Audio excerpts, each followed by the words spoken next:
This is the Fat Files from the Fat Electrician. The chicken conspiracy robbing Americans of the Toyota Hilux. Or Helix.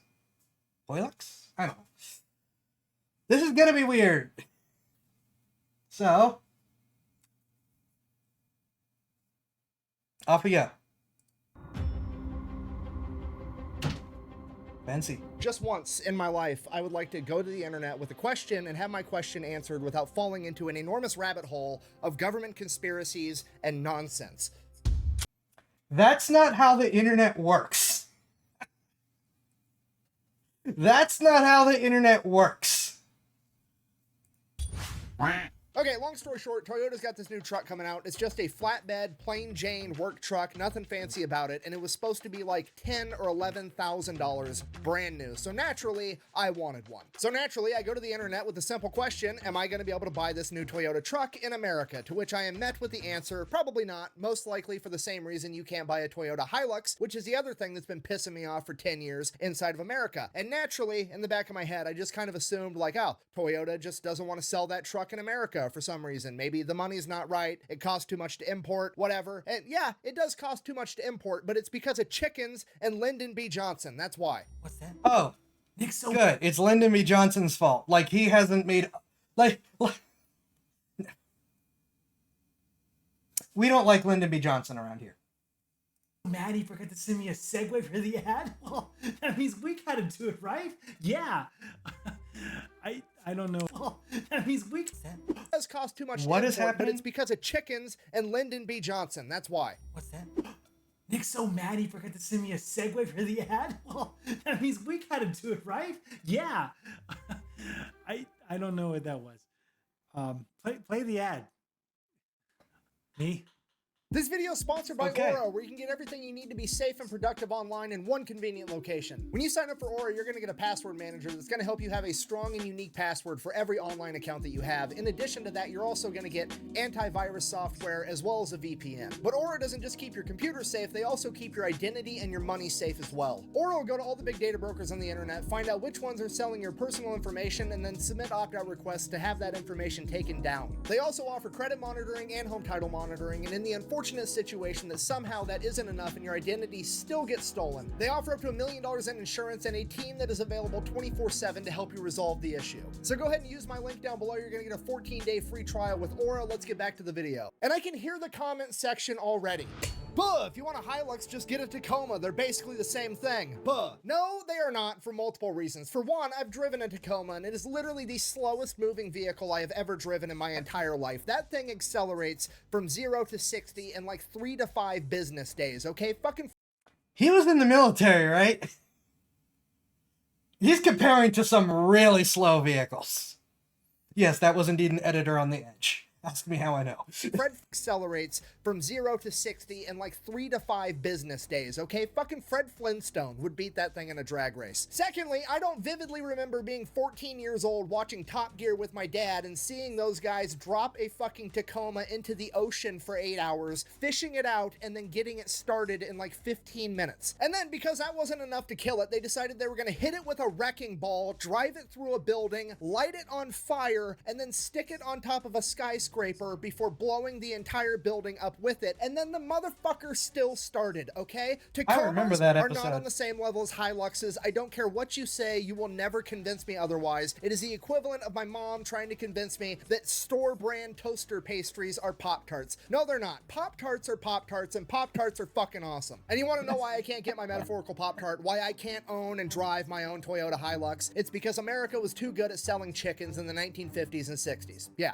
that's why. Okay, so here's the deal. Generally speaking, throughout the majority of human history, chickens have always been like super expensive and seen as only something that rich people got to eat until very recently, which, think about it for a second, it starts to make a little bit more sense. You have like cows and goats and llamas and whatever other fucking farm animals you have, and they just basically wander around and they eat the grass, okay? That's not very expensive. Then you have pigs. You could literally just feed them garbage and they'll turn it into bacon somehow through evolutionary magic. Chickens, on the other hand, you have to like feed them grain and like actually give them real food that a human could technically eat. So, historically speaking, they've always been one of the more expensive farm animals, so only rich people got to eat them. Then in the 1950s, after World War II, thanks to refrigeration and a couple of other innovations, chickens, America got super, super good at raising chickens. They got so good, in fact, that we could raise chickens, slaughter them in America, ship them across a fucking ocean while refrigerating them, and sell them in Europe, and it was still cheaper than people could grow and raise chickens in Europe, so Europe was eating a bunch of American chicken. So they had too much cock? I guess that's one way to put it. Why? Just never thought I'd hear that come out of my mouth. Just never thought I'd hear that come out of my mouth. Anyways, this goes on for a number of years in the European countries, primarily That feels like that isn't even the first time she's roasted him like that in one of these videos. Am I imagining that?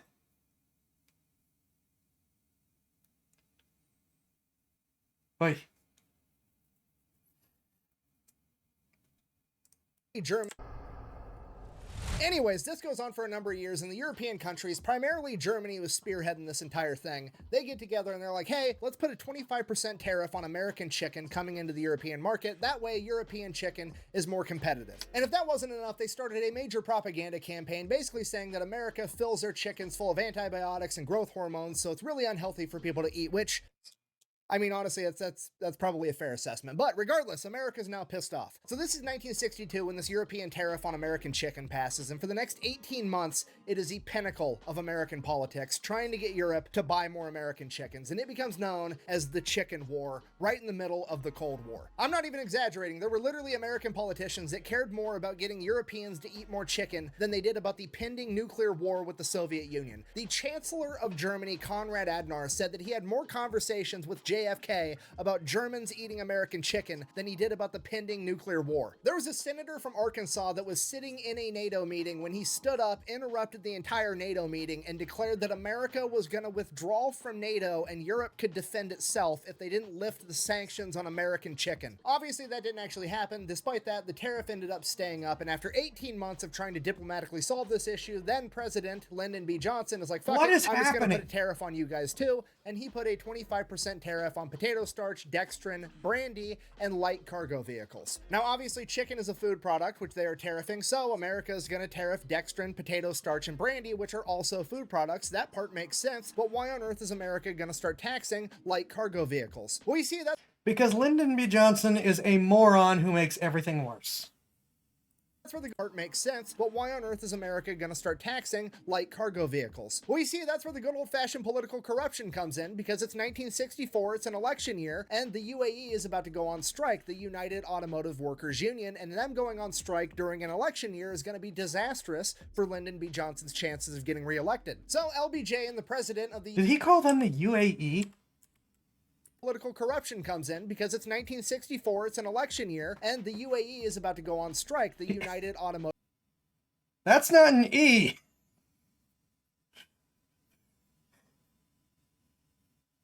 I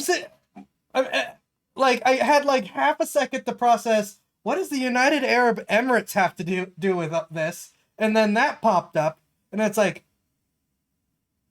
oh. Did I hear that right? Yes, I did, apparently. Okay. Automotive Workers Union, and them going on strike during an election year is going to be disastrous for Lyndon B. Johnson's chances of getting reelected. So LBJ and the president of the UAE come to a little quid pro quo agreement in exchange for the UAE not... What? Oh, did I miss a footnote?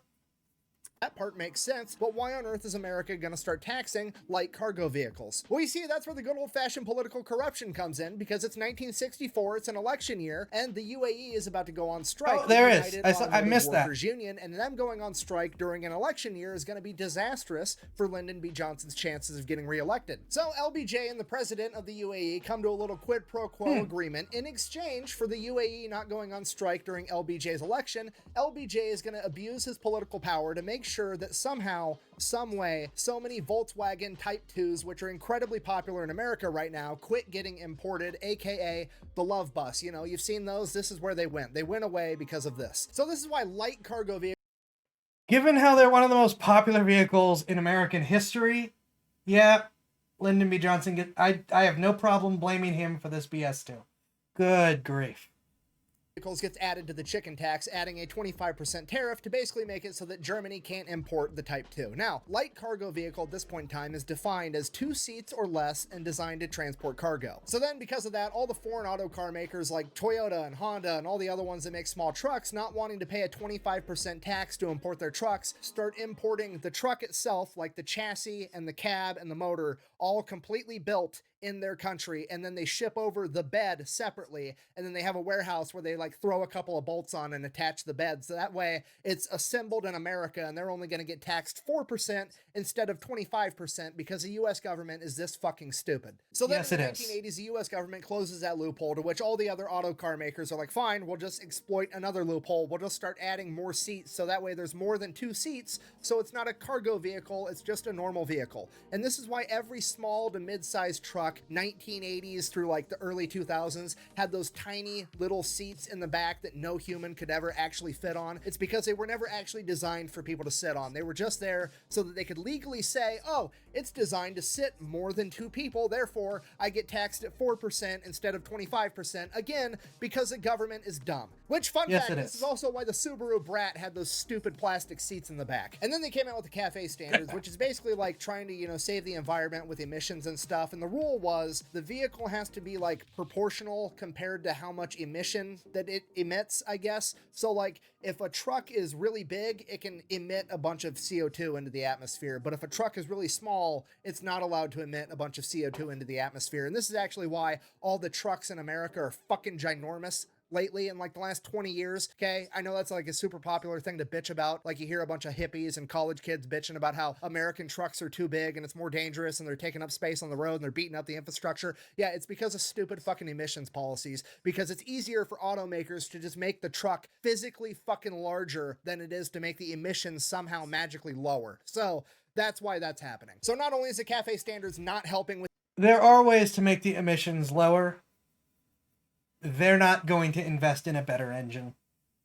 the emissions magically lower. So that's why that's happening. So not only is the CAFE standards not helping with emissions and CO2, it's actually incentivizing automakers to make trucks unnecessarily ridiculously large just so they can comply with this law. And I know what you're thinking, well, at least the chicken tax is helping American automakers compete in the market so that they can make more money and stay in business. And that's just not the case anymore either, because even they're getting fucked over by this law. Because when Ford tries to import transit vehicles, which they have made over in Turkey, they have to intentionally put extra seats and windows and shit inside of it, import it, and then send them to a factory and have all the seats and windows taken out and convert it back into a fucking cargo vehicle. This is why all the transit vans and shit that are super popular are really fucking expensive, and this is why my work that I work at to be an electrician can't ever find a goddamn transit van to use as a work truck, because A, they're getting way more expensive because we're having to import them with extra seats so they're not cargo vehicles, because somehow that saves money, and then my boss is desperately trying to compete with all the fucking millennials that want to go live in a van and start an Instagram so they can have hashtag van life in every fucking picture they post. This policy is literally helping nobody. Nobody on the planet is benefiting right now except for maybe the government so that they can get more tax money over fucking nothing, okay? Potatoes, dextrin, all that other shit, all that shit's gone. They're not tariffing that anymore. That tax went away. It's just on cargo vehicles now, and it's for no reason. And you're like, oh, this fucking fat electrician guy's just misrepresenting the entire situation because he's angry that he can't own a Toyota truck that he wants. No, that's not it. In 2003, the Cato Institute researched the entire thing. This is 21 years ago, by the way. They did all the research and they came to the conclusion, and I quote, "The chicken tax is a policy that is in search of a rationale. There's no fucking reason." That's like 99% of government laws at this point anyways. They were made in a hope of making money, and all they do is not make people money and inconvenience people.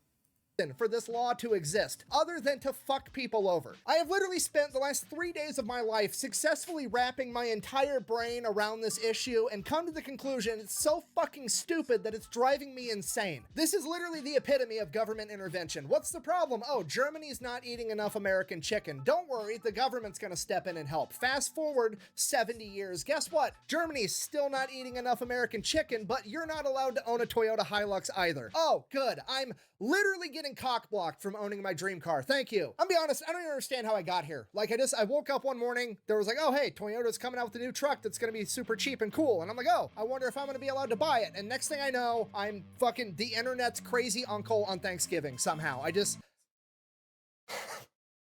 I need a beer. Okay, this is too much. I gotta go. Thank you for watching. Best way to support the channel is go buy some merch over at thefatelectrician.com. Quack bang out. Hi. I wish I could say that I am particularly mad about this. I'm mostly just depressed. I am mostly just depressed. Because this doesn't surprise me at all.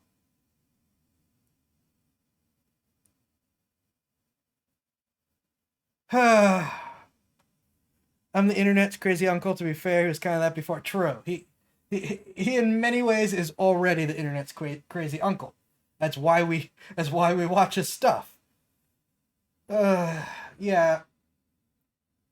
It's really, really depressing that none of that surprised me in terms of government decision making. I'm not even the market for this. I drive a freaking Baja, which is an actual 4-passenger tiny little pickup truck with a wimpy little engine that somehow can't be killed by anything. But I actually make use of all 4 seats. You know? So I'm not even I'm not even someone who you'd be marketing this kind of 2-seater vehicle to, because I need the 2 other seats.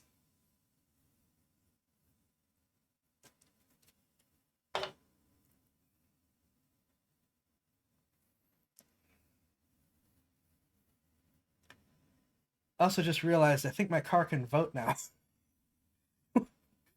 Oh no.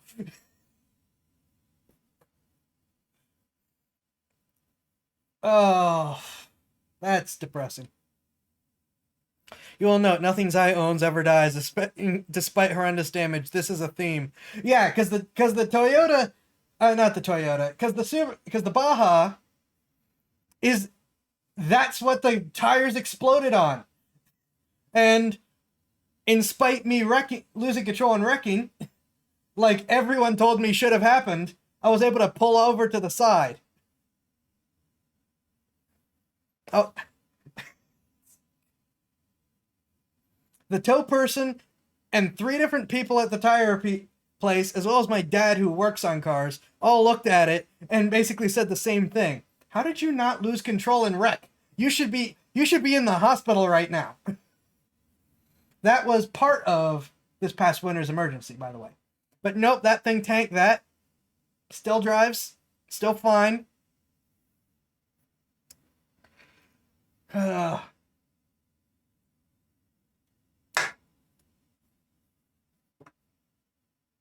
So I'm not even in the market for this, and it's like, just get rid of the stupid tax. But they're not going to, because I would bet good money that there is an agreement somewhere. Probably not in the actual documents, but you know how there's all those backroom deals, that says that the United Auto Workers has to approve the removal of the tax. I would bet good money that is sitting around somewhere. And so even if the government wants to remove it, they're not going to be able to until you get the whole union to vote on it. And as we've established, union leadership will never do what's good for the rest of the union.